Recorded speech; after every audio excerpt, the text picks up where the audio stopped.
What car? Hi Tim, how are you? Not too bad. Oh, great stuff. We're just going to cut straight to the chase. Can you tell me a bit about this drone, please, Tim? So this is a DJI Inspire 2. Its predecessor was the Inspire 1. There are a few differences with the Inspire 2. One being the sensors at the front, which is your obstacle avoidance. You've also got a couple of sensors at the top, which is your upwards sensors to stop you going up and hitting anything above you. Looks pretty mean as well, doesn't it? Yeah, the grey colour really does give it a bit of a mean look. When you was flying it today, it's funny when the legs just come up. Why does it do that then? So obviously you've got the camera that sits underneath here. When you first take off, after a few metres into the air, the legs will retract upwards, which then gives you clearance for a full 360 view on the camera and not getting the legs into shot. Okay. So if you're just getting into drones and you've got a Mavic 2 Pro and then you want to move up to the next step, you're going into this territory. Can you go through some of the prices and who you'd get it from? Yeah, so sort of base price for the unit itself, without batteries, without the camera, without like a crystal sky, so it would just be a standard controller that you get, and the Inspire 2, you're looking about £2,500, and I would suggest going through HeliGuy for anything drone related. Are they quite a reputable company? Very reputable company, yes. Yeah. Okay, cool. So if you could just tell us a bit about this handset, please. It looks quite a meaty device. Yeah, so this is a slight upgrade on the standard controller that you get with the Inspire 2. The only reason, obviously, I deal with this handset is that it gives me a lot more shortcuts on the handset really quickly without having to go through the menu system that you get with DJI for manual focusing, for taking pictures, videos. I can set ISO up much quicker, I can set focusing up much quicker, and piloting on my own a lot of the time. It means I don't have to fiddle around inside a menu system while I'm flying. Whereas if I have a second controller and a cameraman, they would normally use something like this, obviously, for all the camera work that they do. Sat on top is a Crystal Sky, which is a touchscreen version of what you would use with the iPhone or Android phone attached to a controller. It's just DJI's own version, and there's a few extras that you get with it, plus it's much easier to see in the sun. Nice. Well, I'll put that back over there. So, if you could tell us about, is it easy to get these props off compared to other props?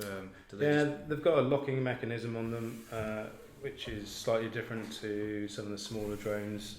It's basically just a clip it in, push and twist around, so they're much harder to come off than standard drones.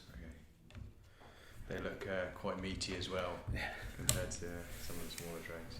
And with the camera as well, what type of cameras can you fit on the front? This is the X5. You can also put an X4 on it, and the X7, which will give you the Cine display, which you'd use a SSD in the back for rather than just standard SSD SD cards that you'd use for the X5S, X5 and X4. So when these cameras come off, does it come off with the gimbal as well? Yeah. So you've actually got a lens which you can attach to the camera itself, and you can get different lenses, the same as you would do for a standard ground camera. And the gimbal basically comes off with the main camera as well, which is a push of a button and a twist. And that releases the system there. Exactly the same on the way back in. Is this the most expensive part of the drone as well, or camera can be the most expensive part of a drone, yeah. But I mean, that's the same for standard cameras, ground cameras as well. Okay then, Tim, can you tell us a bit about the batteries, please, and the endurance? Yeah, so there's a dual battery setup on these. These are the Inspire TB50 batteries. You're looking at about 20 minutes off a set of these, depending on wind and heat and cold conditions. Okay, cool. So obviously, if it's windy and it's flying into the wind, yeah, you're going to get less time on it. Same with cold. You're going to get obviously they're self-heating batteries, but with cold they do give you less time in the air as well. The same with heat. If they're too hot, they will give you less time in. Yeah. Can you get like fast charge options and stuff like that? It does actually come with a fast charger. You're looking about an hour to do two batteries, so a set of batteries. Depending on obviously how many batteries you've got, depends on how many chargers you're likely to purchase as well. So can you tell us about the pros and cons with this drone? So if we're going to the pros first of all. Pros, it is a great filming camera setup because obviously you've got that full 360. It's fairly stable in the air. It's very quick. You can get up to about 108 kilometers an hour in sports mode. Also, the sports mode, the collision detection comes off. I think it's about 34, 35 miles an hour up to for your collision avoidance. So there's several modes that you can fly this in, which is your standard mode, your ATI mode, which means there's no GPS, so it floats around, and then you've got your sports mode as well, which gives you that extra oomph, so you can go after fast cars and things like that. Downside, probably the cost, but I mean, you get what you pay for. There are a couple of niggly bits on it.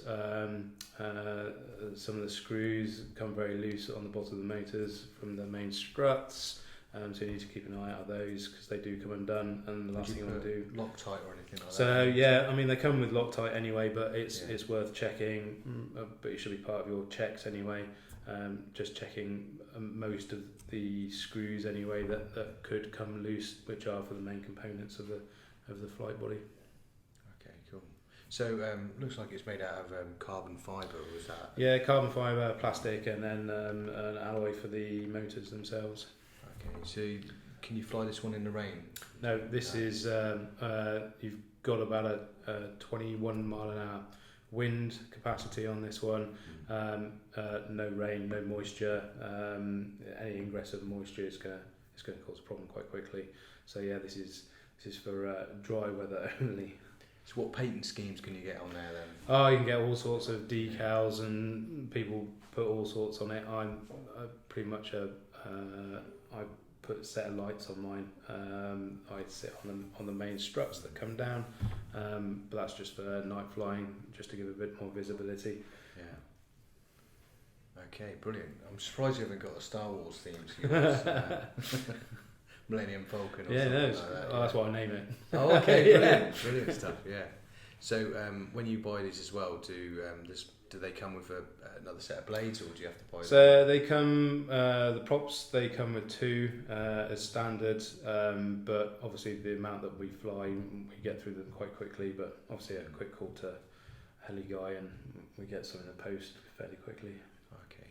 So when you buy a drone like this, would you say recommend buying like 6 batteries, or would you just go with 4 batteries? It depends on what you're looking at doing and what sort of client base you've got. If it's your sort of first upgrade and your client base is fairly small, just be careful because obviously the batteries are really expensive. They do have a lifespan as well, so if you're not going to use them and they're just sat there, they're going to degrade. So it all depends obviously on the workload that you've got and how often you're going to use it. Okay, cool. Can you lease these drones at all, or is that? Yeah, there are places that lease them. Heli Guy actually do a leasing scheme, so I mean it is a fairly big investment. So if you've got, I don't know, you're looking at going up to an Inspire 2, but don't want to fork out because you don't know if it's going to suit you. I mean there is a leasing option that they do, daily, weekly, monthly. So if you've got a large project but don't want to fork out that huge amount and just have a monthly lease just to see if it suits you beforehand is a really good option. So prior to buying one of these, do they make sure that you've got a PCFO? No, because you can still fly this without PFCO, even though it's seen as a commercial drone. Yeah. At the moment, you do not need a license to fly it. Yeah. When you purchase this, does it come with a controller or? So it comes with an Inspire 2 controller, which is basically your two thumbsticks, a home button, and a retractor for the main arms. It also has a couple of other buttons for taking photos, quick record, and your shifter for different flight modes. It's got then two buttons on the back, which are for programming to something that you want to program them to, and then it's got the gimbal control as well, so up, down, left, right. Okay, cool. So you've got a fleet of drones. Where does this sit in your fleet of drones? Actually, this is probably the one that I use on a day-to-day basis because the versatility that it has and the filming capability that it has, plus the picture capability, it's basically an everyday drone. I mean, it sits right in the middle of our fleet, to be honest. Okay, can you tell us about the other drones you've got as well, please? Yeah, so we've got an M210 inspection drone. We've got multiple different cameras that do different things. Everything from a Z30, which is a 30 times zoom camera. We've got a FLIR camera for doing heat sensitive work, so like solar panel inspections. We've got just an X5, same camera that we've used on here, but we can dual gimbal it with the other cameras. So if you're doing an inspection and you want to see a bolt head but you don't quite know where it is when you're about half a kilometre away, you can use this standard camera and then zoom in with the other camera to pinpoint exactly where that is.